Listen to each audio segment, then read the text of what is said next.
Business women जब business start करती है तो क्या क्या चैलेंजेस वो फेस करती है पहले तो। देखो आज हम बात कर रहे हैं वुमेन एंटरप्रेन्योर्स के ऊपर। करेक्ट। तो सबसे बड़ा चैलेंज यही है कि वो एक वुमेन है। स्टार्ट भी कर देते हैं अगर बिजनेस, तो इन बिटवीन भी हमें ना जैसे कि जेंडर को लेके इश्यूज आता है, तो उनको किस तरह से हम ओवरकम कर सकते हैं। जब आप प्रोफेशनल बन जाते हो अपने बिजनेस में, अपने जॉब में, अपने करियर में, तब जेंडर की इक्वालिटी खत्म हो जाती है। अगर कई बार ऐसा होता है कुछ घर से कुछ प्रॉब्लम आ गए, वहाँ की मुझे रिस्पॉन्सिबिलिटी बढ़ गई, मेरे काम को और मेरे घर को मैं दोनों को नहीं संभाल पा रही हूँ, तो कई बार ऐसी वुमेन्स होती है जो ना बैक स्टेप ले लेती है कि ठीक है मैं दोनों टैकल नहीं कर पा रही हूँ एक साथ, तो वो बैक स्टेप ले। तो ये टाइम पे किस तरह से, आपको पता है कि हमारी कुछ एज लिमिट हो जाती है ना, तब ना ठीक है जॉब तो हमें नहीं मिलती, बट उस टाइम पे सिचुएशन कुछ ऐसी होती है ना कि हमें बनना है इंडिपेंडेंट, अभी बनना ही पड़ेगा। तो आफ्टर 35 या 40, तो उस टाइम पे हम किस तरह से हमारा बिजनेस एस्टेब्लिश कर सकते हैं। That is a very good time to establish a business.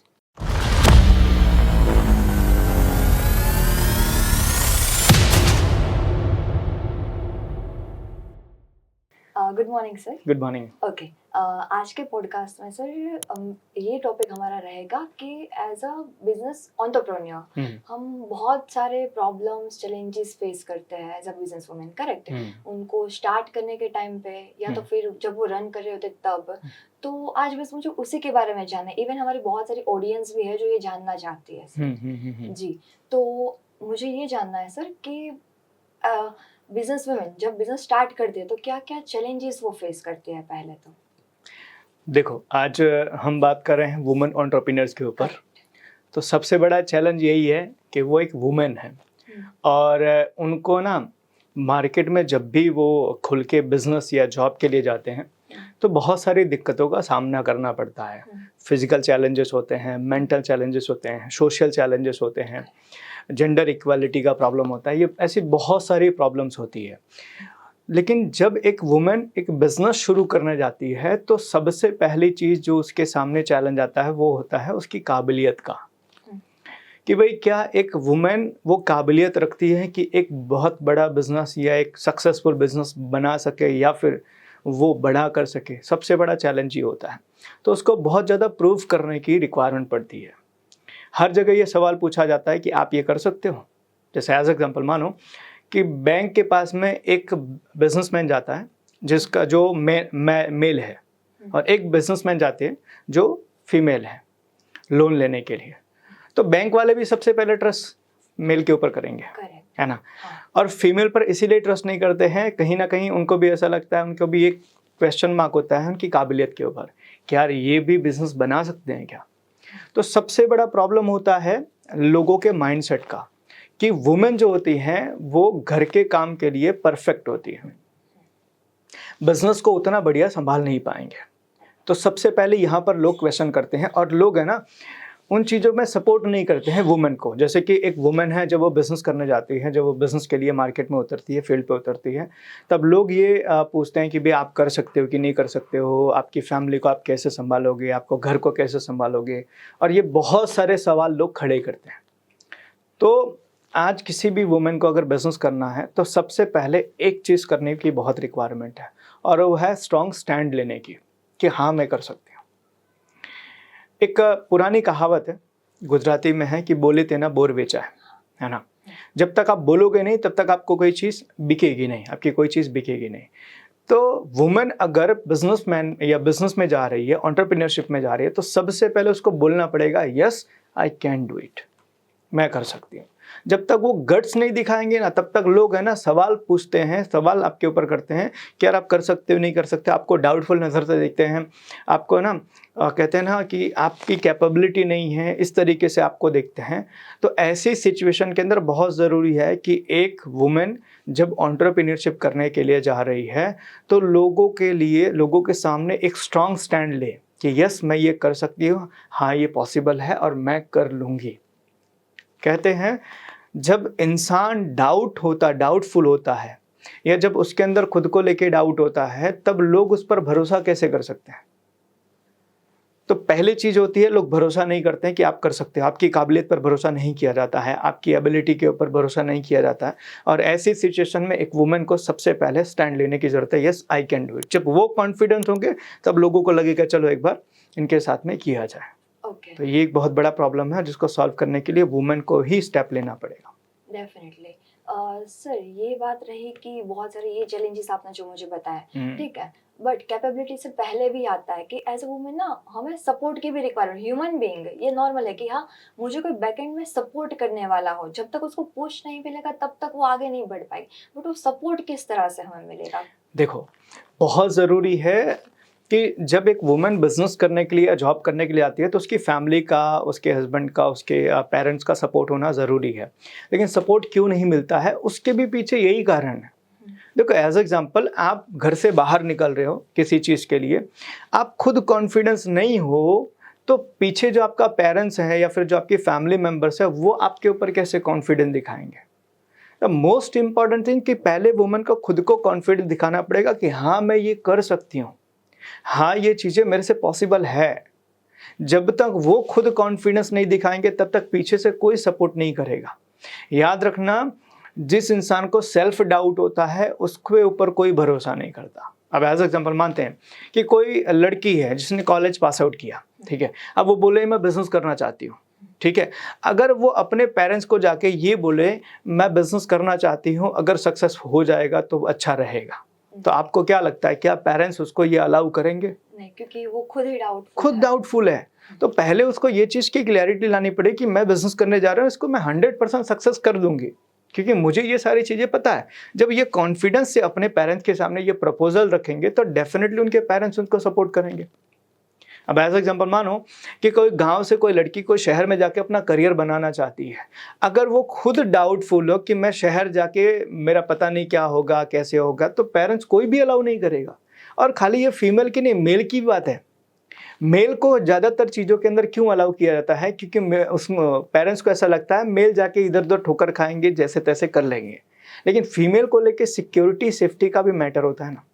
तो पेरेंट्स इसीलिए थोड़ा सा, जब तक आप कॉन्फिडेंस नहीं हो जाओगे तब तक आपको सपोर्ट नहीं करेंगे। आज समझो कितने सारे आज के टाइम पे वुमेन्स हैं कि जिन लोगों ने पढ़ाई अच्छी खासी की, उसके बाद उनके मैरिज हुई, मैरिज में उन्होंने चीज़ें सेट की, फिर बच्चे वगैरह होने के बाद फिर उन्होंने अपने हस्बैंड से बोला कि अब मुझे मेरा पैशन फॉलो करना है और मैं अपने इस चीज़ के ऊपर अपना ध्यान लगाना चाहती हूँ।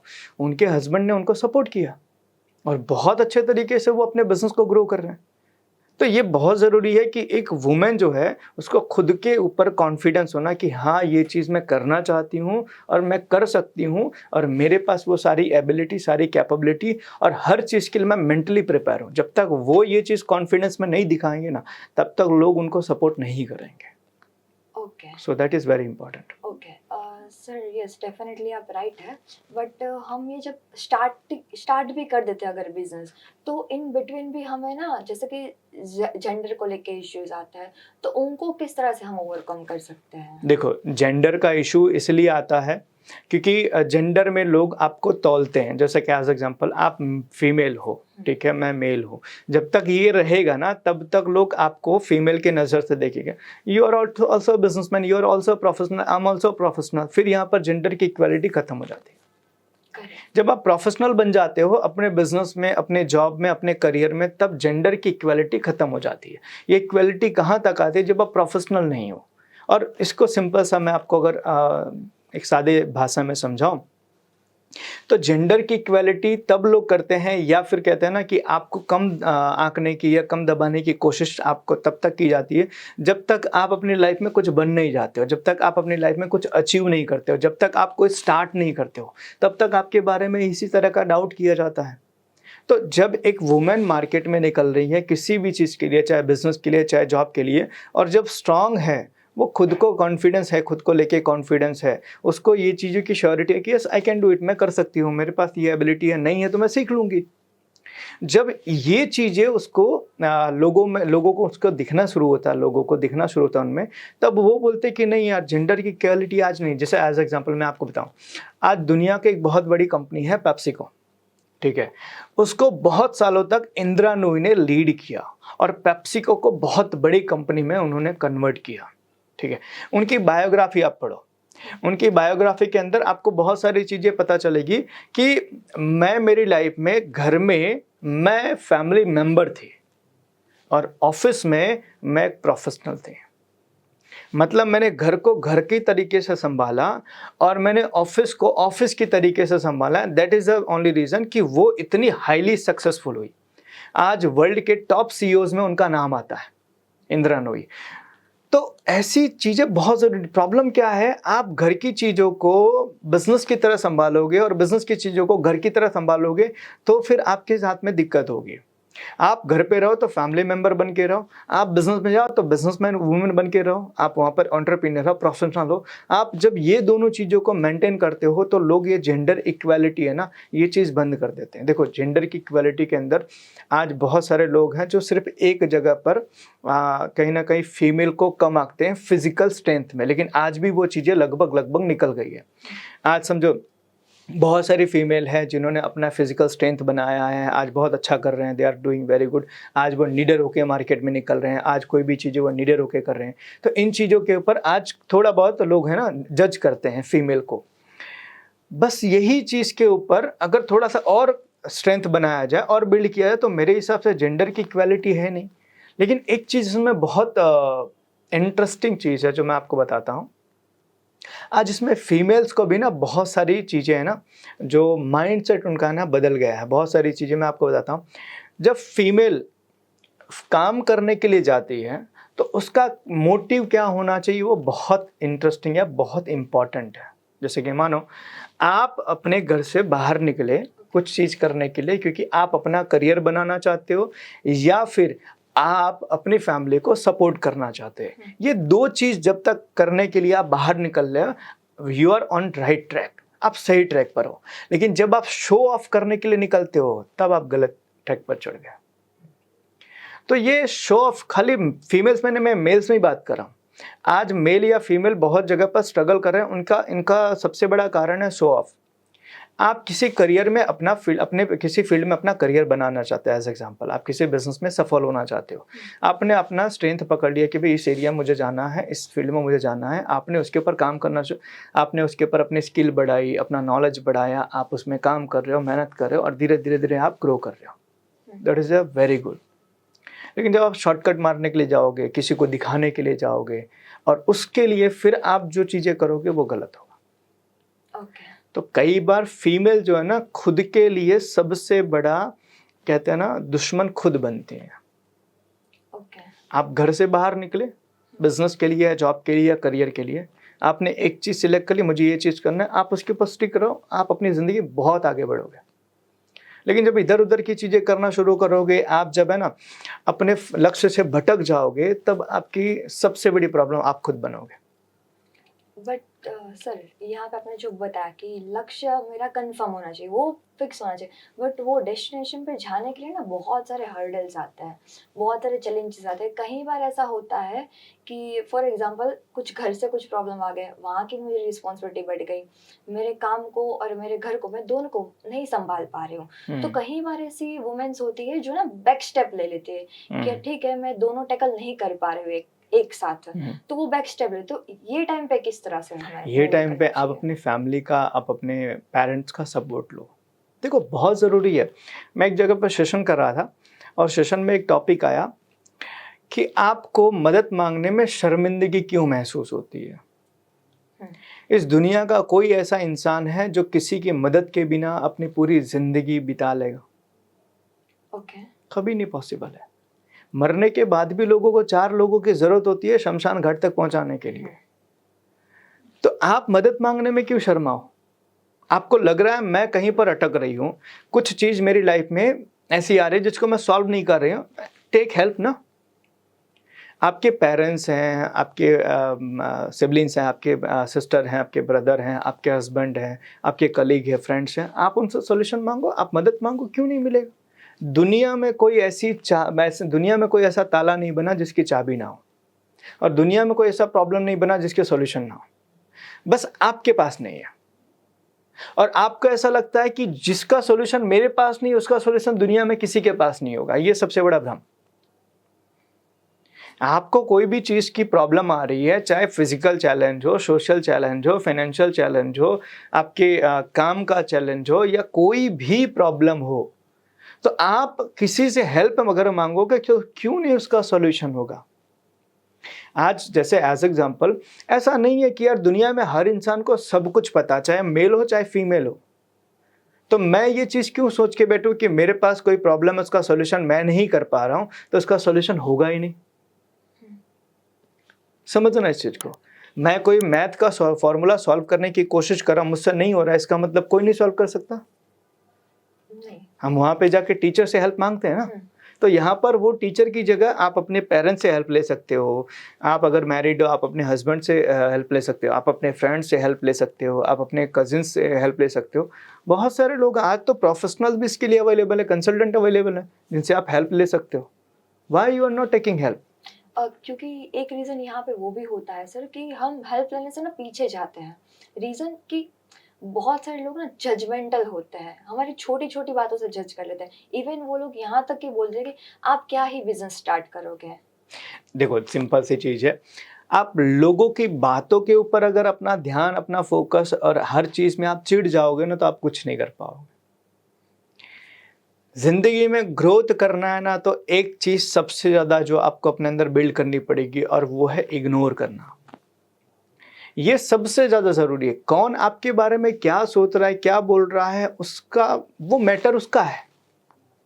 आप अपनी एनर्जी, आप अपना समय, आप अपनी चीजें क्यों इसके ऊपर वेस्ट करो। जैसे मैं आपको बताऊं, जब हमने YouTube के ऊपर नए नए हमने जब वीडियोस डालना शुरू किया था, तो कुछ वीडियो के ऊपर कुछ लोग होते हैं जो है ना उल्टे सीधे कमेंट करते ही है। तो शुरुआत में मुझे भी बड़ा तकलीफ होता था, मैं बोला इसको जवाब दो। तब मुझे किसी ने बताया, यार एक बात समझो, जो बंदा तुम्हारी वीडियो पे उल्टे सीधे कमेंट कर रहा है ना, तो उसके पास कोई और काम ही नहीं है। उसका तो काम ये है कि आपकी वीडियो के ऊपर उल्टे सीधे कमेंट करो, और वो चाहता है कि आपका ध्यान वो अट्रैक्ट करे, कि वो उल्टे सीधे वीडियोस में कमेंट करेगा, फिर आप उसको जवाब दोगे, फिर वो और करेगा, फिर आप जवाब दोगे, और वो चाहता है कि आपका ध्यान भटक जाए। हाँ। है ना। तो ये चीज जब मुझे समझ में आया, मतलब बात तो सही है यार। तो अगर कोई बंदा मेरे बारे में कुछ बोल रहा है तो मैं वैसा हूं थोड़ी। समझना इस चीज को। कोई मेरे वो उसकी राय है ना, उसके कहने से मैं वो थोड़ी बन गया। एक कहानी मैं आपको बताता हूँ। एक बार ना भगवान बुद्ध कहीं बैठे थे और ध्यान में थे, तो कोई बंदा आया और वहाँ का चरवाहा आया, तो उसने बोला कि मैं थोड़ा काम से जा रहा हूँ, तुम मेरी बकरियाँ जरा ध्यान रखना। तो वो ध्यान में बैठे थे, ऐसा बोल के वो चला गया। उसको लगा भगवान बुद्ध ने सुना, लेकिन वो तो ध्यान में थे। तो जब वो आया रिटर्न, तब उसकी बकरियाँ कहीं दूर चली गई थी, खो गई थी। तो उसने पूछा कि मेरी बकरियाँ कहाँ हैं, तो वो तो ध्यान में थे, उन्होंने जवाब नहीं दिया। तो उसके बाद 2-4 बार उसने पूछा, धीरे धीरे उसका गुस्सा बढ़ रहा था। और उसके बाद जब उसका गुस्सा बहुत बढ़ गया, तो उसने भगवान बुद्ध को बहुत गालियां दी, बहुत गालियां दी। भगवान बुद्ध ने फिर अपने ध्यान में से जब वो बाहर आए, तो उन्होंने बोला, हाँ आपने कुछ बोला? बोला, मैंने तुम्हें इतनी गालियां दी, तुमने कोई रिस्पॉन्स क्यों नहीं किया? तो भगवान बुद्ध ने बोला, एक चीज मुझे बताओ, आप मुझे कोई चीज दे रहे थे, मैंने वो लिया नहीं, तो वो किसके पास रहा? आप ही के पास। तो आपने गालियां दी, मैंने ली नहीं, तो रहा किसके पास? खुद उनके पास। ओके। इग्नोर करना सीखो। जब तक इग्नोर नहीं करोगे ना, तब तक हर चीज ना आप दिल पर लेकर आप अपने लक्ष्य से भटक जाओगे। अब समझो एज एग्जांपल, आप फीमेल हो, आप बिजनेस करने के लिए जा रहे हो, किसी ने पीछे से कमेंट कर दिया कि लड़कियां बिजनेस थोड़ी कर सकती है, और आपने बोला क्यों नहीं कर सकती है, क्या प्रॉब्लम है? आप उसमें झगड़ा करने में उलझ गए, जबकि आपको क्या करना था, हंस के निकल जाओ। हाँ, आगे बढ़ना था। रिप्लाई देना जरूरी नहीं है। हर बंदे को मैं अपना कहते हैं ना अपने बारे में मैं उसको क्लैरिफिकेशन दूं, अपने बारे में मैं उसको सारी चीजें बताऊं। क्यों बताऊं? तो ये चीजों को ना सबसे पहले इग्नोर करना सीखना पड़ेगा। आज जितने भी बड़े बिजनेसमैन को आप देखोगे, बड़े बिजनेसमैन की बात छोड़, दुनिया में हर महान इंसान को उनके बारे में लोग गालियां देते ही है। लेकिन उन्होंने कभी पलट के उनका जवाब नहीं दिया। क्यों? क्योंकि उनको पता है ये इनका स्वभाव है और इनका स्वभाव ये बदलने को तैयार नहीं है, तो मैं अपना स्वभाव क्यों बदलूं, मैं अपना ध्यान क्यों हटाऊं, मैं अपना फोकस क्यों हटाऊं। और जब तक आप है ना अपना फोकस बना के नहीं रखोगे, इग्नोर करना नहीं सीखोगे ना, आप ग्रो नहीं कर पाओगे। क्योंकि हमारे इंडिया के अंदर प्रॉब्लम क्या है पता है, कोई इंसान अच्छा कर रहा है ना तो उसकी टांग खींचने में लोगों को बहुत मजा आता है। मतलब ऐसी मानसिकता है कि मैं आगे बढ़ूं ना बढ़ूं, तुम्हें नहीं बढ़ने दूंगा। हमारे इंडिया में हम ये सेशन में कई बार मैं ये चीज़ें बताता हूँ, हम टीम की ट्रेनिंग करते हैं ना, तो मैं ये चीज़ बताता हूँ कि यार आपके गली के अंदर कोई बढ़िया सी कार लेकर आया तो आपके दिमाग में क्या विचार आता है? तो कई बार बोलते हैं सर अच्छा विचार आता है, मतलब थोड़ा हकीकत में आते हैं। हमारा विचार ये आता है कि यार ये कार लाया कैसे, है ना, इसकी पंचर कैसे करूं टायर, इसका शीशा कैसे तोड़ दूं। आप ये नहीं सोचते यार ये कार लेकर आया तो कुछ तो अच्छा कर रहा होगा, चलो इससे पूछते हैं, मैं भी ये कार लाना चाहता हूं तो कैसे ला सकता हूं। वो नहीं पूछते हैं, वो ये सोचते हैं कि भाई इसका कांच कैसे तोड़ूं, इसका टायर पंचर कैसे करूं, इसके कार बिगाड़ूं कैसे, ये चीजें। और इसको कहते हैं जलन की भावना। तो हमारे इंडिया में जलन की भावना बहुत है। आप अच्छा कर रहे हो ना तो आपको देख के कोई अप्रिशिएट नहीं करेगा, लेकिन आपकी खामियां निकालने के लिए 1000 लोग खड़े हो जाएंगे। और सबसे बड़ा मूर्ख वो इंसान है कि 1000 लोग खामियां निकाल रहे हैं, वो बंदा उनसे लड़ रहा है। समझना, आप अच्छा कर रहे हो, you are doing very good, आप बहुत अच्छा कर रहे हो, 4 लोग बोलने वाले ही हैं, ये एक्सेप्ट कर लो। दुनिया में हर इंसान आपसे खुश होगा ऐसा कभी नहीं होगा। तो प्रॉब्लम क्या है कि आप 96 लोग जो आपसे खुश हैं उनको छोड़कर वो 4 लोग जो आपके बारे में उल्टा सीधा कमेंट कर रहे हैं, आप उनके साथ में अपनी एनर्जी वेस्ट करते हो और इसीलिए आपका जो लक्ष्य है ना आप उससे भटक जाते हो। और कहावत सुना है, हाथी चले बाजार कुत्ते भौंके हजार। हाथी को कभी कुत्ते के पीछे भागते हुए देखा है? नहीं देखा है। इसलिए हाथी महान है। तो इसी तरीके से महान इंसान जो अच्छा होता है, जो अपनी लाइफ में फोकस्ड होता है, जो अपनी लाइफ में ग्रो करना चाहता है, वो ऐसी चीज़ों के ऊपर ना ध्यान नहीं देता, वो इग्नोर करके आगे बढ़ता है। मैं अभी किताब पढ़ा था, बहुत ज़बरदस्त चीज़ थी। बताया कि यार आपको इग्नोर करने का सबसे बेहतरीन तरीका मैं आपको बताता हूँ। जैसे कि कोई आपको गालियाँ दे रहा है, कोई आपको कुछ बोल रहा है, आप उसकी आँख में आँख देखो, स्माइल दो, निकल जाओ। उसको रात भर नींद नहीं आएगी, रात भर उसको नींद नहीं आएगी, क्योंकि वो चाहता था कि उसने गालियां दी, आप भी 4 गाली दो, और आपने दिया नहीं। वो सामने से रिस्पॉन्स चाहता था, आपने रिस्पॉन्स से नहीं किया, आप स्माइल देके आप निकल जाओ। देखो सामने वाला बंदा दोबारा आपको कभी नहीं बोलेगा, दोबारा आपके बारे में कभी कमेंट नहीं करेगा। प्रॉब्लम क्या है, हम तुरंत रिस्पॉन्स करते हैं ना तो उसको दोबारा बोलने का मौका मिल जाता है। तो शांत रहना, इग्नोर करना, ये बहुत बड़ा पावर है, बहुत बड़ी ताकत है, और हर महान इंसान ने इसको डेवलप किया है। जिस दिन वुमेन भी इन चीज़ों को डेवलप कर लेंगी ना, उनका ग्रोथ कोई नहीं रोक सकता। मैंने क्या कहा, वुमेन अपने ग्रोथ को रोकने वाली सबसे बड़ी बाधा खुद बनती है। ओके, बट सर अगर बात करें बिजनेस की, तो देखा होगा आप, जब बिजनेस हम करते हैं तो ऑब्वियसली नेटवर्किंग बहुत ज़रूरी है सर। बट नेटवर्क करने के लिए भी हम जब जाते हैं तो होता है ना सर कि फीमेल से ज़्यादा रेशियो ना मेंस के होते हैं वहाँ पे। तो हमसे लाइक प्रॉपरली कोई बात करने के लिए रेडी नहीं होता है, क्योंकि मेन इंपॉर्टेंट बिजनेस के लिए वही है कि नेटवर्किंग आपका सबसे ज़्यादा होना चाहिए। जितना बड़ा आपका नेटवर्किंग होगा उतना बड़ा आप अपने बिजनेस के लिए अपॉर्चुनिटीज ढूंढ पाएंगे जी। तो वहाँ पे प्रॉब्लम्स आती है सर। तो देखो, अगर आप किसी नेटवर्किंग ग्रुप के अंदर गए हो, आप नेटवर्किंग करने के लिए जा रहे हो, तो आप ये वेट क्यों कर रहे हो कि कोई मुझसे सामने से आए। हमारा इंडिया में पता है मेल डोमिनेशन ज़्यादा है, मतलब एक मेल को मेल के साथ बात करने में ज़्यादा कंफर्टेबल फील होता है। तो अगर एक फीमेल है तो उससे बात करने से लोग घबराएंगे, और घबराएंगे क्यों? 2 कारण है। पहली चीज़ कि यार वो उससे मैं बात करने के लिए जाऊंगा तो वो मेरे बारे में क्या समझे, कहीं इसको गलत चीज़ें ये ना ले ले, पहला। और दूसरा, मैं उससे बात करने जाऊंगा तो बाकी सब लोग मेरे बारे में क्या सोचेंगे। सो वो करने आए ना करने, मुझे तो नेटवर्किंग करना है, तो एज अ फीमेल मैं सामने से जाऊं। एक फीमेल के अंदर सेंसेस जो है वो मेल के कंपेयर में ज़्यादा होते हैं। मतलब एक मेल जो है वो आपसे बात कर रहा है, उसका इंटेंस कैसा है ना, वो मेल शायद ना समझ पाए लेकिन फीमेल तुरंत समझ जाएगी। है ना। तो आज समझो एज अ फीमेल अगर मुझे नेटवर्किंग करना जाना है तो मैं किसी से मिलना है तो मैं प्रोफेशनल बन के, मेरे माइंड में कचरा भरा है ना तो मेरे अंदर हिचक होगी। मैं अगर क्लीन हूं तो मुझे सामने वाले बंदे से बात करने में कभी हिचकिचाहट नहीं होगी। समझा। मैं आपको मेरे स्कूल की बात बताता हूँ। अभी मेरे एक दोस्त है, मैं कल मिलने के लिए गया था, डॉक्टर है, तो हम बातचीत कर रहे थे तो उसने ऐसे ही बोला कि बोले यार विशाल, विशाल की स्कूल में सबसे ज़्यादा बहनें थी, है ना। क्यों? क्योंकि स्कूल में हमारे क्लास के अंदर या दूसरे भी क्लास के अंदर जितने भी लड़कियां थी सबके साथ मेरी बातचीत होती थी, सबसे मैं बातचीत करता था और सब मुझे कहीं ना कहीं भाई मानते थे इस तरीके से, है ना। तो वो मुझे ये बोला था कि यार विशाल की सबसे ज़्यादा बहनें थी। एक्चुअल में ऐसा नहीं था, मैंने अपने आप को इस तरीके से बनाया था कि मेरे से बात करने में किसी को हिचक ना हो।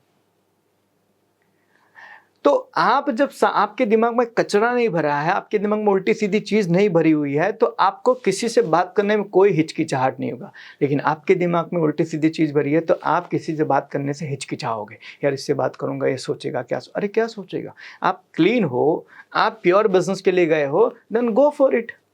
तो वहां पर आपको प्रॉब्लम आ सकती है, तकलीफ आ सकती है। सामने वाले बंदे के दिमाग में आपको पता चल गया कि आपके बारे में सामने वाला बंदा गलत सोच रहा है, सो लीव इट, छोड़ दो उसको, खत्म करो। आप जिस काम के लिए गए हैं आप वो चीज को लेके क्लियर हो। आप नेटवर्किंग करने के लिए गए हो, आप अपने प्रोडक्ट के बारे में बता रहे हो, अपने सर्विस के बारे में बता रहे हो, आप अपने सिस्टम के बारे में बता रहे हो, आपको क्या चीज़ की रिक्वायरमेंट आप इसकी पूछे। जब इस इर्द गिर्द बातें चल रही है, वेल एंड गुड, सामने वाला बंदा इस इर्द गिर्द के बातें बाहर गई तो आप समझो सामने वाला बंदा जो है वो गलत डायरेक्शन में जा रहा है, वहीं पे क्लोजअप करो, खत्म। मतलब वहां पे क्लोज करना ज्यादा जरूरी है, एग्जैक्टली इग्नोर नहीं। हाँ, सामने वाला देखो, एक चीज हमेशा ध्यान रखना कि सामने वाले बंदों को जब आप मौका दोगे तभी वो फायदा उठाने की कोशिश करेगा, ये बहुत जरूरी है।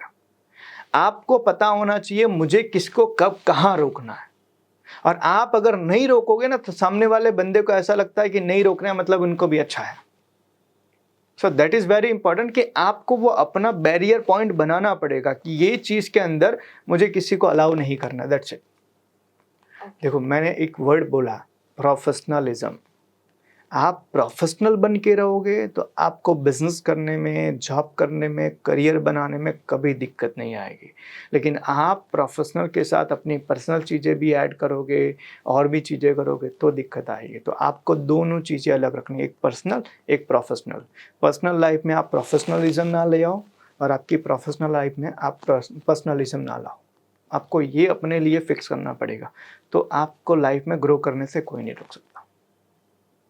ओके सर, आप कोई एग्जांपल्स दे सकते हैं जो वुमन एंटरप्रेन्योर हो, जो सक्सेसफुली बिजनेस अभी रन कर रहे हो? आज समझो, आज इंडिया का सबसे बड़ा एक स्टार्टअप है नायका, हाँ। करेक्ट। आज आप देखो कितना बड़ा बिजनेस उन्होंने कितने शॉर्ट टाइम में बनाया, है ना।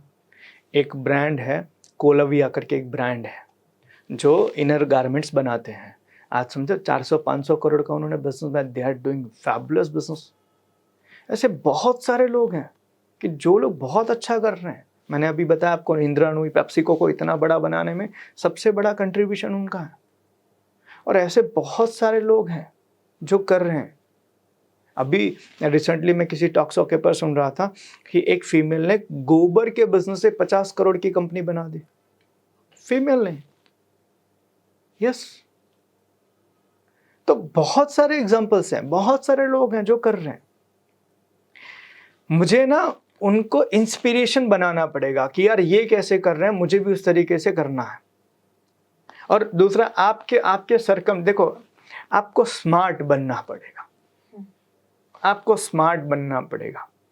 आप जब फील्ड में उतर रहे हो ना, समझना इस चीज को, जब आप फील्ड में उतर रहे हो तो आपको एक चीज एक्सेप्ट करना पड़ेगा कि हर तरह के लोग मुझे मिलेंगे। अब हर तरह के लोग मुझे मिलेंगे तो किससे कैसे निपटना है, मुझे उसके लिए पहले से ही प्रिपरेशन रखनी पड़ेगी। आप ये सोचोगे ना कि मैं अच्छी हूं तो दुनिया में हर बंदा अच्छा होगा, तो ये आपका सबसे बड़ा भ्रम है। और खासकर बिजनेस में या प्रोफेशनल करियर में तो खास, जैसे मैंने बताया ना कि अभी हमारा समाज जो इकोसिस्टम हमारा ना फीमेल फ्रेंडली उतना नहीं है, है ना। तो फीमेल फ्रेंडली बनने में टाइम लगेगा। और टाइम क्यों लगेगा, इसमें दो चीज़ मैं आपको बताता हूँ। एक तो हमारे वहाँ पर जॉइंट फैमिली का कल्चर है, ठीक है, और ये पहले से ही हमारे फैमिली में या हमारे इंडियन कल्चर में आप देखो तो ये है कि भाई फीमेल है वो घर संभालेंगे और जो मेल है वो बाहर संभालेंगे। ये चीज़ें पहले से डिवाइड था। फिर हुआ क्या, न्यूक्लियर फैमिली होने लगी, है ना। अब न्यूक्लियर फैमिली होने लगी तो वहाँ पर क्या है कि भाई अब है ना, दोनों मिलके बाहर भी संभालेंगे, दोनों मिलके घर भी संभालेंगे, ये हो गई, ठीक है। अब यहाँ पर दिक्कतें आनी शुरू हुई, आपके पास बैकअप नहीं था और आपने क्या किया, दोनों चीज़ें दोनों संभालने शुरू हो जाएंगे, बस यहाँ पर दिक्कत हुई। तो आज मानो कि मार्केट में आप निकल रहे हो तो आपको ये चीज़ मेंटली प्रिपेयर हो जाना पड़ेगा कि हर तरह के लोग आएंगे। आप जंगल में जाते हो, मानो कि किसी जंगल में आप गए तो आप जंगल में जाकर ये नहीं सोच सकते हो कि मेरे को छोटे छोटे ही जानवर मिलेंगे। आपको तैयार रहना पड़ेगा, बड़ा जानवर मिल जाएगा, शेर भी मिल जाएगा, सियार भी मिलेगा, चीता भी मिलेगा, हर तरह के मिलेंगे। अगर आप जंगल में जा रहे हो तो आपको उन सभी लोगों के लिए तैयारी रखनी पड़ेगी, नहीं तो आप शिकार बन जाओगे। हमें रेडी रहे। एग्जैक्टली, कुछ भी हो सकता है, कुछ भी हो सकता है, कभी भी हो सकता है, कुछ भी करना पड़ेगा। उन सभी चीज़ों के लिए आप मेंटली प्रिपेयर हो तो आप कभी भी घबराओगे नहीं, आप कभी भी नहीं घबराओगे। सो ये प्रिपरेशन करना बहुत ज़रूरी है किसी भी फीमेल को अपने करियर में सक्सेस होने के लिए। ओके सर, यहाँ पे एक और भी क्वेश्चन है, जैसे कि आपको पता है कि हमारी कुछ एज लिमिट हो जाती है ना, तब ना ठीक है जॉब तो हमें नहीं मिलती, बट उस टाइम पे सिचुएशन कुछ ऐसी होती है ना कि हमें बनना है इंडिपेंडेंट, अभी बनना ही पड़ेगा। तो आफ्टर 35 या 40 तो उस टाइम पे हम किस तरह से हमारा बिजनेस एस्टैब्लिश कर सकते हैं? That is a very good time to establish a business. Okay क्योंकि आप 30-35 साल या 40 साल के एज में पहुंच गए हो समझो, तो होता क्या है कि आपका एक अनुभव जॉब में बहुत अच्छा आपने ले लिया, एक्सपीरियंस आपका बहुत अच्छा है, मार्केट की अंडरस्टैंडिंग आपको बहुत अच्छी है। दूसरा, 35-40 की एज तक पहुंचने के बाद आपके बच्चे भी थोड़े बड़े हो जाते हैं, तो आपके पास टाइम फ्रीडम भी होता है। तो ये सबसे बेस्ट टाइम है अपने करियर में वो चीज़ करने का जो आप करना चाहते हो। ओके यस, आप किसी भी, चाहे होम बेस्ड बिजनेस करो या ऑनलाइन बेस्ड बिजनेस करो या कोई मैन्युफैक्चरिंग करो या किसी चीज़ की आप सेलिंग करो, हर तरह का बिजनेस करने का ये सबसे बेस्ट तरीका है, ये बेस्ट टाइम है। तो यहाँ पर आपको कमज़ोर होने की बजाय यहाँ पर और एक्टिव होने की ज़रूरत है, क्योंकि ये टाइम पर आपके पास सब कुछ आपके पास में है, आपके पास समय है, अनुभव है, और इस टाइम तक आपके पास सपोर्ट भी बहुत अच्छा होगा। आपके फैमिली से आपको सपोर्ट मिलेगा, बच्चों से आपको सपोर्ट मिलेगा और मार्केट से भी आपको सपोर्ट मिला, क्यों? क्योंकि आपके पास अनुभव है। तो ये सबसे बेस्ट टाइम है कि आप अपने लिए कोई एक बढ़िया सा रास्ता आप सिलेक्ट कर सकते हो और वहाँ पर आप ग्रो हो सकते हो। ये जो टाइम है ना, वो मेल्स के लिए बड़ा टफ होता है। रीज़न मैं आपको बताता हूँ।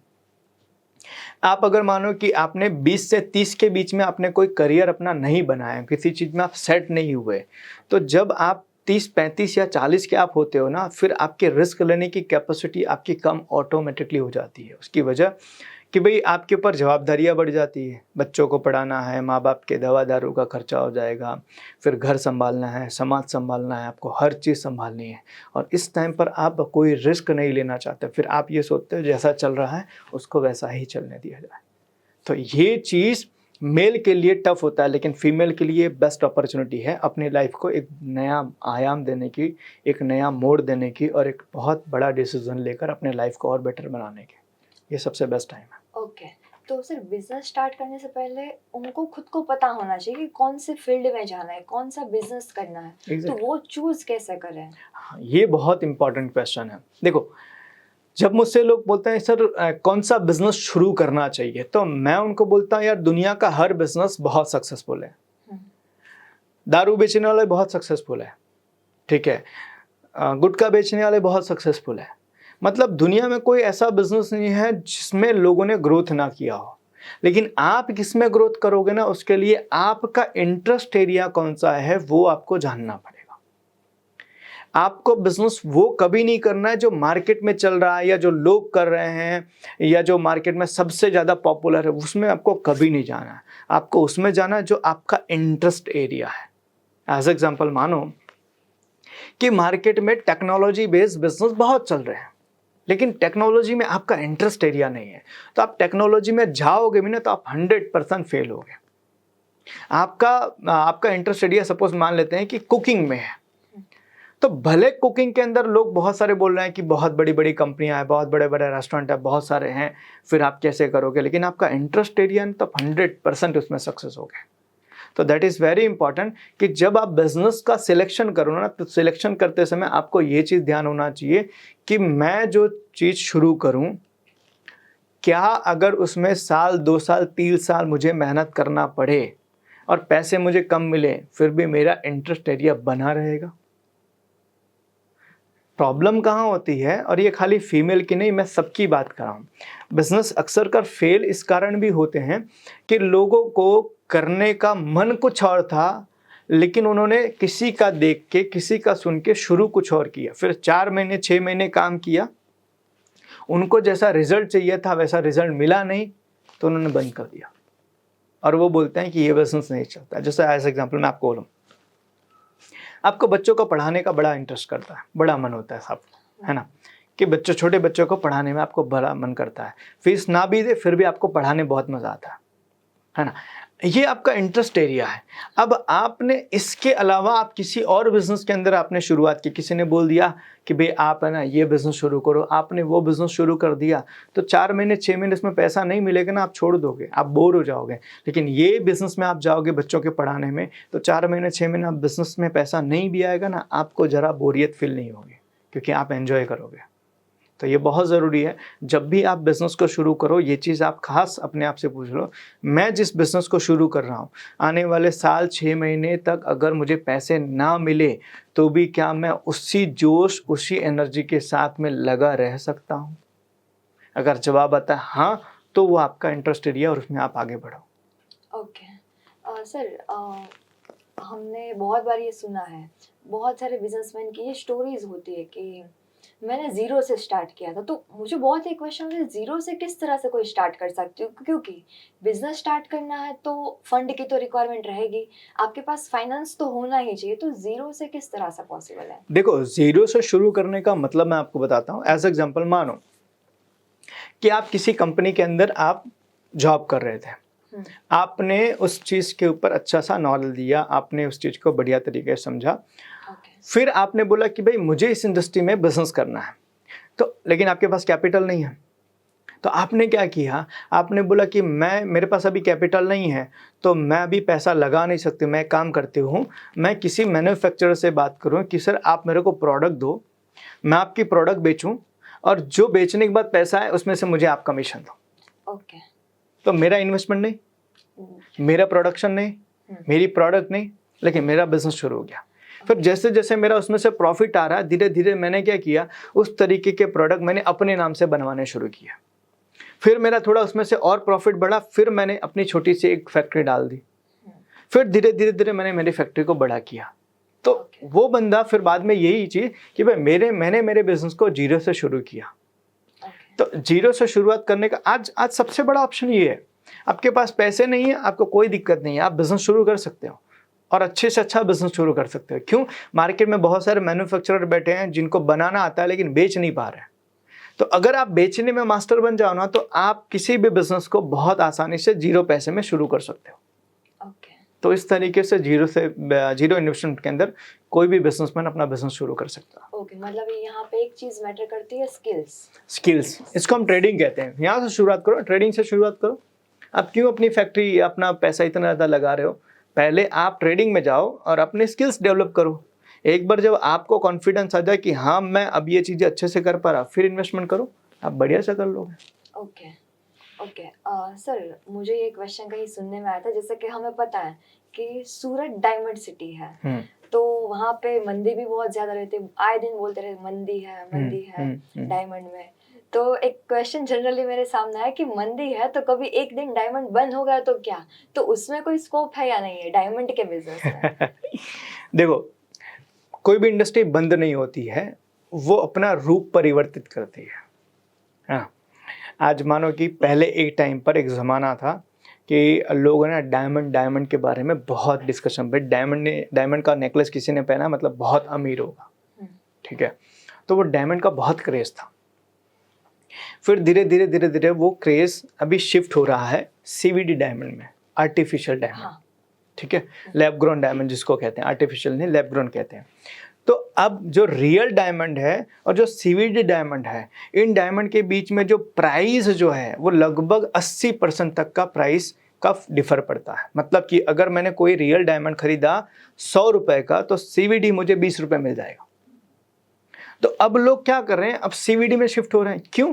क्योंकि CVD भी एकदम सेम डायमंड, इक्वल सेम, मतलब शाइनिंग सेम, उनका पॉलिशिंग सेम, उनकी हर चीज़ रियल डायमंड की तरह है, लेकिन प्राइस में 60 से 80% का फ़र्क है।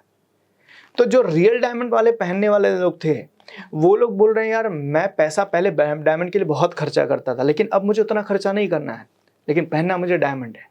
तो करेंगे क्या, शिफ्ट हो जाएंगे CVD में। इसी तरीके से आज मानो गोल्ड का भाव हम देख रहे हैं, बहुत है ना, 1 लाख के आसपास चला गया। हाँ। ठीक है, अब हर एक बंदा गोल्ड परचेस तो कर नहीं सकता। तो इसी में एक और इंडस्ट्री जो आप सबने सुनी होगी, इमिटेशन ज्वेलरी, आर्टिफिशियल ज्वेलरी, जो दिखता एकदम गोल्ड की तरह है, लेकिन गोल्ड की प्राइस नहीं देनी पड़ती है।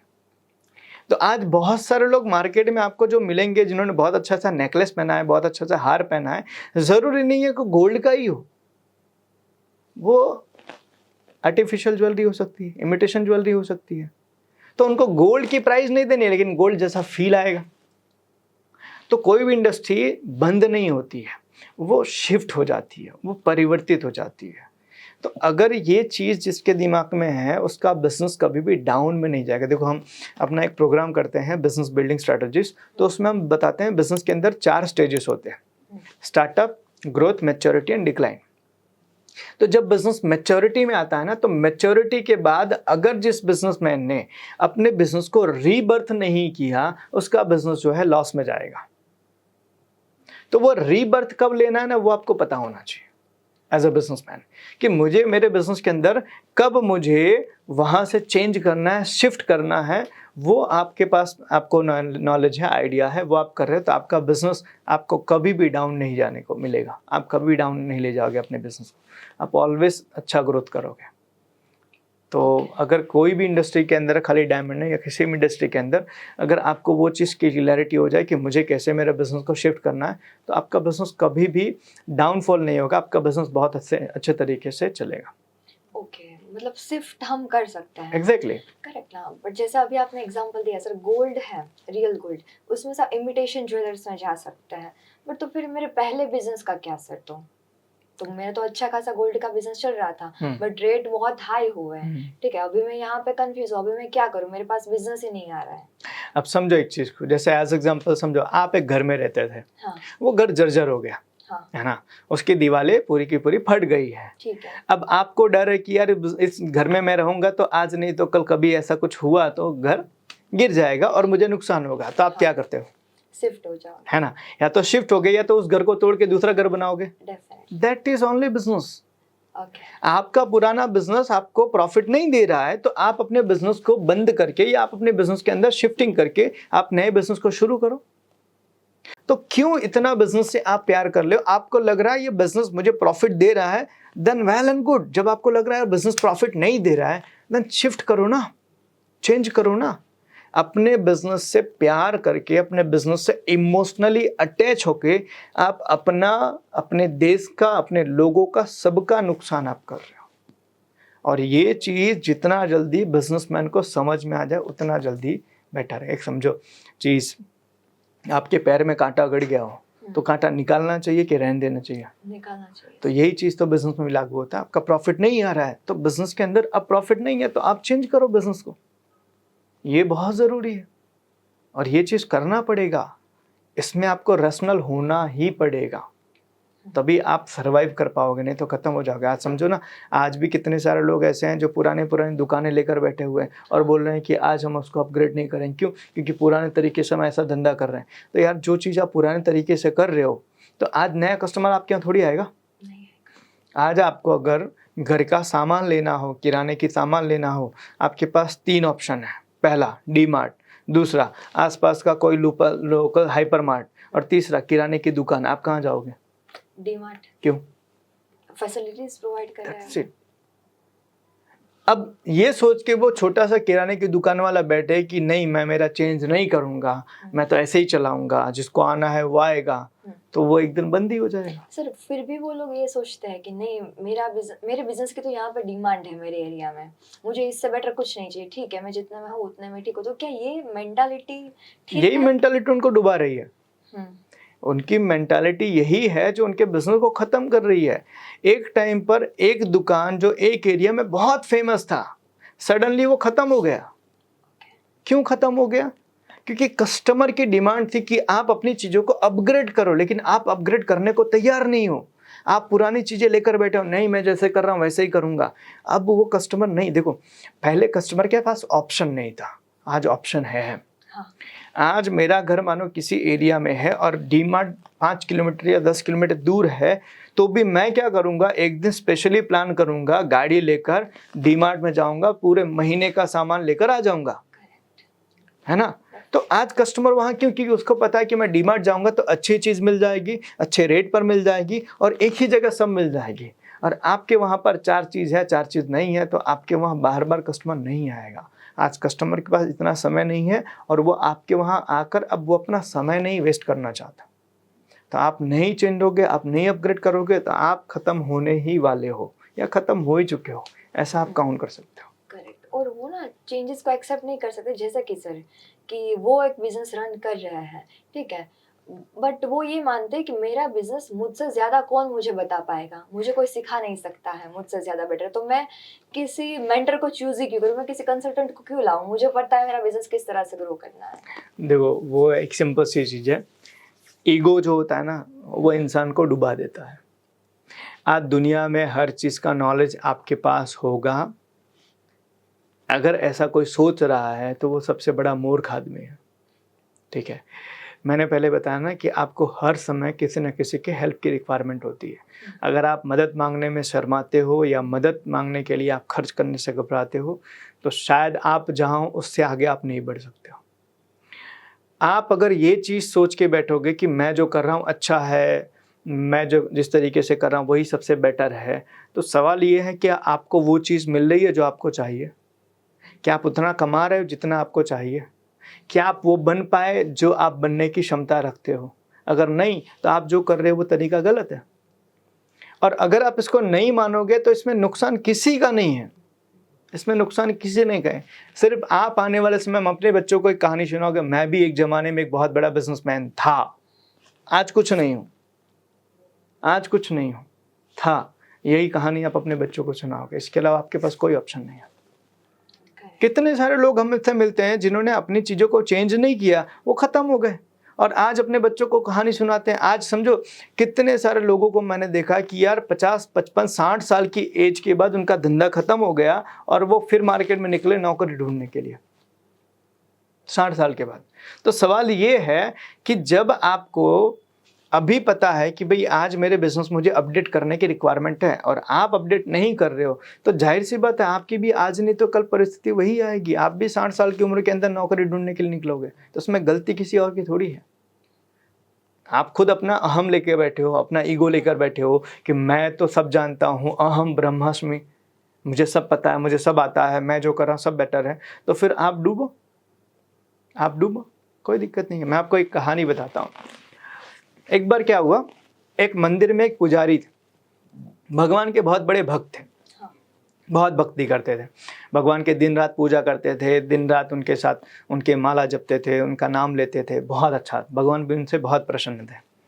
तो एक बार क्या हुआ ना, उस गांव के अंदर बाढ़ आई, तो बाढ़ आई तो लोग भागने लगे। तो लोगों ने कहा पंडित जी आप भी चलिए, बाढ़ आई है गाँव में, नहीं तो आप डूब जाएंगे। तो पंडित जी ने कहा नहीं नहीं, मैं नहीं डूबूंगा, मैं तो भगवान का बहुत बड़ा भक्त हूँ और भगवान मुझे बचाएंगे। ऐसा करके फिर गांव वाले चले गए। फिर थोड़ा और पानी बढ़ा, मंदिर में पानी आ गया, तो वहाँ से कुछ नाव लेकर जो आए थे आर्मी की टीम, वो लोग ने बोला पंडित जी और बाढ़ आ रहा है और पानी बढ़ रहा है, पानी भर जाएगा, आप डूब जाओगे, चलो आप हमारे साथ में। बोले नहीं नहीं, मैं भगवान का बहुत बड़ा भक्त हूँ, भगवान मुझे बचाने के लिए आएंगे। वो भी चले गए। फिर और पानी बढ़ गया तो वो ऊपर का मंदिर का जो टीला होता है उस पर चढ़ गए, उस पर चढ़ गए, नीचे पूरा पानी भर गया। फिर हेलीकॉप्टर से टीम आई, उन्होंने बोला पंडित जी चलिए, पानी बढ़ गया है और ये चीज़ें बहुत दिन तक रहेगी, आपको दिक्कत हो जाएगी, आप मर जाओगे। तो बोले नहीं नहीं, मैं भगवान का बहुत बड़ा भक्त हूँ और भगवान मुझे बचाने के लिए आएंगे। तो वो भी चले गए। फिर पानी बढ़ा और पंडित जी डूब के मर गए। जब वो ऊपर गए, यमराज के पास गए, भगवान के पास गए, तो बड़े गुस्से में थे। तो बोले भगवान, मेरे को आपसे बड़ी शिकायत है। बोले बताओ। तो बोले यार, मैंने पूरी ज़िंदगी तुम्हारी भक्ति की, पूरी ज़िंदगी मैंने तुम्हारी सेवा की, तुम्हारा नाम लिया, और तुम मुझे बचाने के लिए नहीं आए। तो भगवान ने बोला एक बात मुझे बता, जब बाढ़ आई थी तो कुछ गांव वालों ने बोला था कि पंडित जी चलो निकल चलो, बाढ़ आ रही है। बोले हाँ। बोले वो कौन था? जब थोड़ा पानी बढ़ा था तो नाव से कुछ टीम आई थी बचाने के लिए? बोले हाँ। बोले वो कौन था? जब तुम्हारी पानी मंदिर डूब गया था, जब तुम ऊपर थे तो हेलीकॉप्टर से कुछ लोग आए थे बचाने के लिए? बोले हाँ। बोले वो कौन था? बोले वो सब मैं था। दिक्कत क्या थी पता है? तुम्हें ये चाहिए था कि भगवान खुद आए। अरे भगवान खुद क्यों आएगा? वो किसी न किसी रूप में तुम्हारी मदद के लिए भेज ही रहा है। अब तुम मदद लेने को तैयार नहीं हो और तुम डूब के मर जाओ तो उसमें भगवान का क्या दोष? मैंने तो पूरी मदद के लिए भेजा था, है ना? अब तुमने खुद ये ईगो ले लिया, अहम ले लिया कि नहीं भगवान खुद आएंगे तभी मैं चलूंगा, तभी मैं करूंगा, तो तुम मरो। यही चीज है बिजनेस के अंदर। अगर आपको अपने अंदर बहुत ज़्यादा अहम है, घमंड है कि मुझे सब आता है, सब पता है, और आप किसी की मदद नहीं ले रहे हो, किसी से मदद नहीं मांग रहे हो, आपका बिजनेस डूबेगा तो उसमें आपकी ही गलती, किसी की कोई गलती नहीं। ओके सर, आपने ये मुझे स्टोरी बताई ना, उससे मुझे क्वेश्चन हुआ कि हम एज अ कस्टमर, कोई भी कस्टमर शॉप पे जाता है, शोरूम पे जाता है, तो वो चाहता है ओनर खुद आए उनके पास। ठीक है, जैसे आपने बताया भगवान खुद मेरे पास आए मुझे बचाने के लिए, तो कस्टमर भी खुद यही चाहता है कि ओनर ही मुझे खुद दिखाए। तो ये बिजनेसमैन का भी क्वेश्चन रहता है कि मैम ऐसे टाइम पे मैं क्या करूँ, क्योंकि वो मेरे स्टाफ से नहीं लेना चाहता है, वो खुद चाहता है कि मैं ही उनके पास जाऊँ। नहीं, इसको थोड़ा सा क्वेश्चन है ना उल्टा करो। स्टाफ से नहीं लेना चाहता ऐसा नहीं है, ऑनर खुद नहीं छोड़ना चाहता अपनी सीट, ये प्रॉब्लम है। आज समझो, कस्टमर आपका आया है तो कस्टमर को अच्छी प्रोडक्ट चाहिए, अच्छी सर्विस चाहिए, अच्छे दाम में चाहिए और अच्छे लोगों से चाहिए। ठीक है, ये चार चीज उसकी रिक्वायरमेंट होती है। हाँ। अच्छी चीज, अच्छे दाम में, अच्छी क्वालिटी, अच्छी सर्विस के साथ में। ठीक है, तो आपके वहां पर कस्टमर आया तो कोई भी इंसान सामने खड़ा होकर ये चार चीज कस्टमर की पूरी कर रहा है तो उसको कोई लेना देना नहीं है कि ऑनर कौन है, कहाँ का है कि नहीं है, उसको कोई लेना देना नहीं है। प्रॉब्लम क्या होती है, एक बिजनेसमैन को ऐसा लगता है कि मैं जाऊंगा तो ही कस्टमर मेरे से मेरी प्रोडक्ट लेगा। अरे तुमसे बढ़िया बात करने वाले, तुमसे अच्छी पर्सनालिटी वाले, तुमसे ज़्यादा नॉलेजेबल लोग मार्केट में ऑलरेडी अवेलेबल है, आप उनको लेकर आओ, तुम्हारी जगह को रिप्लेस करो। दिक्कत क्या है कि लोग खुद अपनी कुर्सी छोड़ना नहीं चाहते। वो जब तक है ना कस्टमर आके उनको पैसे नहीं देता और वो पैसे थूक लगा के नहीं गिनते ना, तब तक उनको संतुष्टि नहीं मिलती है और इसलिए अपना गल्ला छोड़ने को तैयार नहीं है। और फिर वो कहते हैं कि सर कस्टमर तो मेरे से लेता है। एक सवाल मैं आपसे पूछूं, आप जो गाड़ी चलाते हो उस गाड़ी के ऑनर से आपने गाड़ी ली कि उसके सेल्समैन से? सेल्समैन। आप जो कपड़े पहनते हैं उसके ऑनर से लिया है कि सेल्समैन से? आप जो मोबाइल यूज करते हो वो मोबाइल आपने ऑनर से लिया है कि सेल्समैन से? तो आपने क्यों ऐसा नहीं बोला कि मेरे को ऑनर आके बेचेगा तो ही मैं लूं? मुझे वो चीज मिल रही है सेल्समैन। हाँ, अच्छी प्रोडक्ट अच्छी प्राइस के पर अच्छे लोग से अच्छी सर्विस मिल रही है, तो आपको क्या लेना देना ऑनर कौन है? करेक्ट। तो प्रॉब्लम लोगों की ये है कि खुद अपनी चीजें छोड़ना नहीं चाहते, अपना माइंडसेट बदलने को तैयार नहीं है और वो दूसरे के ऊपर ब्लेम करते हैं कि कस्टमर तो मेरी ही डिमांड करता है। नहीं, कस्टमर आपकी डिमांड नहीं करता है। कस्टमर अच्छी प्रोडक्ट सस्ती अच्छी प्राइस के ऊपर अच्छे लोगों से अच्छी सर्विस के साथ डिमांड करता है और ये कोई भी दे सकता है आपकी कंपनी के अंदर, तो उससे कस्टमर आपका जुड़ा रहेगा। पहला। दूसरा कि आपको अपनी जगह, मानो कि कोई कस्टमर ऐसे हैं जो आपसे ही बात करना पसंद करते हैं, तो क्यों आपसे बात करना पसंद करते हैं? क्योंकि आप उनकी ज़रूरत समझते हो, आप उनसे बातें करते हो, आप उनकी रिक्वायरमेंट सॉल्व करते हो, आप उनकी कंप्लेंट सुनते हो, उनको सॉल्यूशन देते हो, सजेशन देते हो। ये सारी चीज़ें आप अपनी टीम को भी सिखाओ। हाँ। आप अपनी टीम को सिखाओ कि भाई ये चीज़ें आप अपने कस्टमर से बात करोगे तो कस्टमर कभी मुझे डिमांड नहीं करेगा। आपको अपनी टीम को सिखाना पड़ेगा और अपनी टीम को प्रमोट करना पड़ेगा। एज एग्जाम्पल मानो कि मैं किसी कस्टमर को अटेंड कर रहा हूँ, कोई कस्टमर आया, मैं अटेंड कर रहा हूँ, तो मैं मेरे साथ में एक टीम मेंबर को रखूँ और बताऊँ कि सर ये मेरी टीम के ये मेंबर हैं और ये इस पोजीशन के ऊपर है। अगली बार आपको कभी भी कोई दिक्कत हो, कोई भी चीज़ की रिक्वायरमेंट, आप इनसे बात करेंगे। अगर मैं नहीं भी हूँ ना तो कोई दिक्कत नहीं है, आपका सारी चीज़ें कंप्लीट कर देंगे। आपने एक बार जब अपनी टीम के सामने या अपनी कस्टमर के सामने अपनी टीम को प्रमोट कर दिया, तो अगली बार जब वो कस्टमर आएगा, आप अवेलेबल नहीं हो ना, तो वो बंदा अवेलेबल है तो वो उससे काम करके चला जाएगा। आप अपने टीम को प्रमोट ही नहीं करते हो, आप अपने कस्टमर से अपनी टीम का इंट्रोडक्शन ही नहीं करवाते हो, आप अपनी टीम को बताते ही नहीं हो कि ये हमारे कस्टमर है, अपने कस्टमर को नहीं बताते ये हमारी टीम मेंबर है। आप क्या है, आप अपनी कंपनी का फेस वैल्यू बने रहना चाहते हो, बस यही दिक्कत है। आप अपनी कंपनी को प्रमोट ना करके अपने आप को प्रमोट करना चाहते हो, ये आपकी दिक्कत है। आपकी कंपनी को बड़ा करने की बजाय आपके खुद को बड़ा करने में आप लग जा रहे हो, ये आपकी प्रॉब्लम है। और जब तक आप ये करोगे तब तक आप समझो, कितने लोगों ने राधा कृष्ण दमानी को देखा होगा, है ना? कितने लोगों ने फोटो भी नहीं देखी होगी, डीमार्ट के मालिक हैं। आज इतनी दुनिया के 8वें 9वें रिचेस्ट पर्सन है, इंडिया के 8वें 9वें नंबर के रिचेस्ट पर्सन है। नहीं देखा होगा किसी ने, फोटोज भी बहुत कम है उनकी सोशल मीडिया के ऊपर, फिर भी हम सब डीमार्ट में गए होंगे। समझना, हम सब बिग बाजार में गए होंगे, किशोर बियानी को कितने लोगों ने देखा? हम सब अभी स्मार्ट रिटेल में गए होंगे, कितने लोगों ने मुकेश अंबानी को देखा? नहीं देखा। हाँ, तो मतलब समझो, ये एक कहते हैं ना, एक माइंडसेट है जो कस्टमर, जो ऑनर को ऐसा लगता है कि मैं करूंगा तो ये अच्छा होगा, कस्टमर मेरे से ही लेगा। नहीं, ये आपने अपना माइंडसेट बना के रखा है। बाकी आप खुद जो प्रोडक्ट जहां से लेकर आते हो उसके ऑनर से आप लेकर नहीं आते हो, आप सेल्समैन से लेकर आते हो। तो कोई और कर सकता तो आप क्यों नहीं कर सकते हो? तो ये वहम से निकलना पड़ेगा। Thank you so much sir, मुझे मेरे बहुत सारे क्वेश्चंस के आंसर मिले। आई होप सो कि हमारी ऑडियंस को भी मिले होंगे। Thank you so much. Thank you.